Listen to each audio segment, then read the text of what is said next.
Hi guys, so if you're looking at using LED strip lights for a coving, so around the top of the wall shining onto the ceiling, here is a couple of tips for you before you get started. So the main aim with the LED strip product is that, let me show you here, if you see the LED strip product is a flexible LED strip and you can see the individual dots.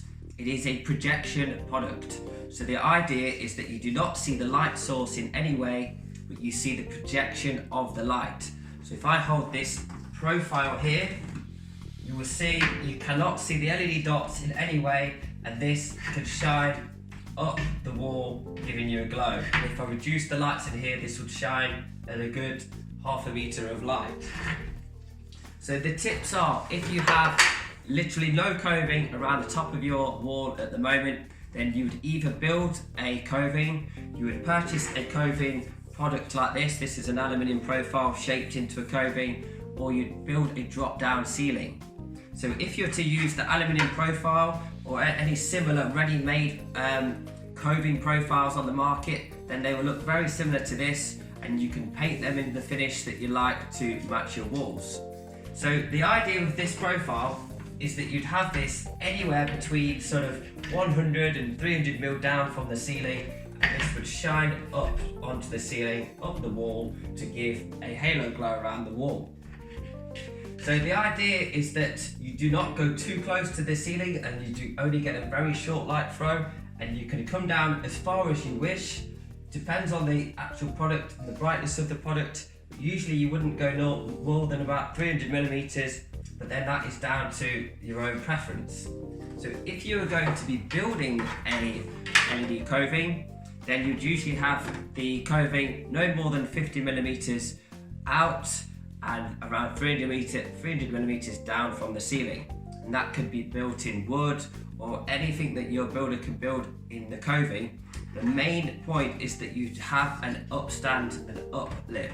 So hopefully you can see there, the LED strip is stuck into place, but there is a lip hiding the LED strip, so you cannot see the light source in any way. So you could have the coving around 300 millimeters down, around 50 millimeters away from the wall. You can go slightly further or slightly less, but it's always worth getting the LED strip holding into place and seeing the effect that you're happy with. The other option is a drop-down ceiling. I will upload some pictures onto this video so you can see the different types. But a drop-down ceiling is where the ceiling has been brought down and then the LED strips shine outwards to give you a glow around the edge of the ceiling, rather than a coving on the wall shining up onto the ceiling. So again, you should always make sure that you cannot see the light source in any way. Always have a lip. Make the LED, the drop-down ceiling, as usually within sort of 100 mil, 50 mil away from the ceiling, depending on your preference, but always hold the LED strips into place first.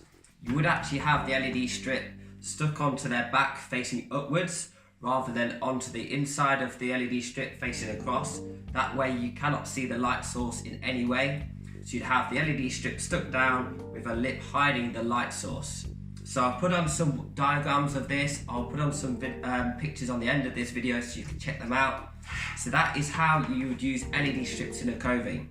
So if you didn't have anywhere for the LED strips to stick onto, or a drop down ceiling or a coving, then the LED strips cannot just be stuck onto the wall shining outwards, or else you'd get something like that, which is not the idea of the LED strip lights. So please comment away, check out InStyleLED.co.uk, and I'll add some pictures and some blogs onto the end of this video. Thank you very much for watching.